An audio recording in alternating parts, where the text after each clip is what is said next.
Look at the Mayurbhanj Forest.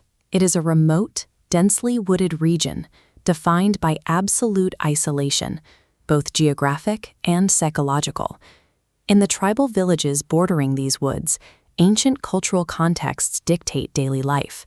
Here, the fear of Dainis, witches or malevolent spirits, is a governing force that dictates what the locals will and will not do.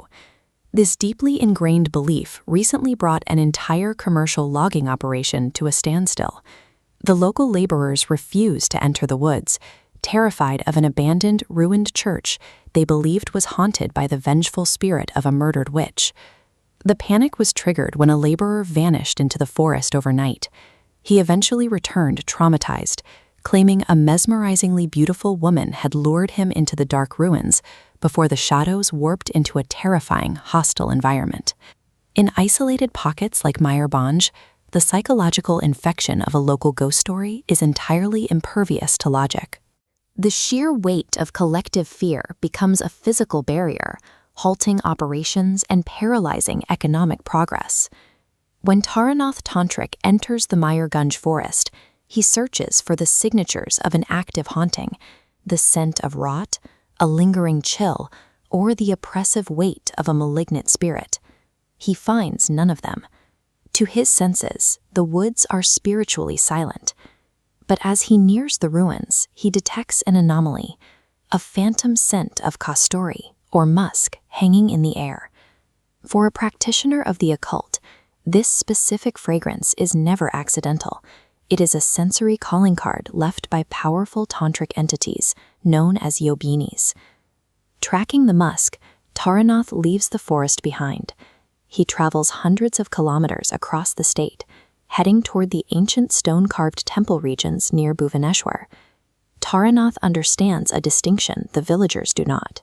He recognizes the difference between a local legend born from social anxiety and the genuine, geographic centers of tantric power. This is the Chausath Yogini Temple in Hirapur, a circular, roofless sanctuary carved from stone. Arriving in the dead of night, Taranath and his companions step into an arena designed for profound, often dangerous, occult rituals. Under the moonlight, a terrifying hallucination overtakes the men. The empty stone niches seem to fill with divine, mesmerizing women who beckon them closer. But the invitation is a trap. Within seconds, the ethereal figures warp into bloodthirsty, monstrous entities known as Pishachinis. The stone carvings depict this nightmare with unsettling precision.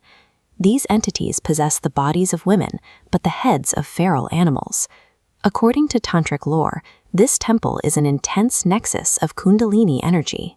The terrifying visions the companions experience are simply the human mind fracturing under the weight of forces that mortals are not meant to process. In Hirapur, the danger is tangible and ancient. These entities don't just scare travelers, they exist in a state of primal power that makes the rumors in Mayurbhanj feel like whispers in a schoolyard. Back in Mayurbhanj, the earthly problem remains. Regardless of the genuine tantric forces Taranath faced in Hirapur, the logging laborers are still paralyzed by their imaginary witch. And so, Taranath engineers a theatrical solution. At dusk, he gathers the terrified villagers at the edge of the abandoned ruins to perform a grand communal exorcism. The ritual is a carefully staged trick.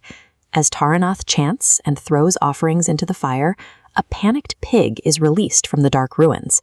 Taranath declares that the animal is the evil spirit fleeing the grounds, playing directly into the crowd's expectations. For the final touch, lamps are suddenly lit inside the ruins. The light reveals a stone slab freshly painted with vermilion eyes. Taranath introduces this stone as a newly awakened forest deity, promising that it will now protect the land. The result is immediate.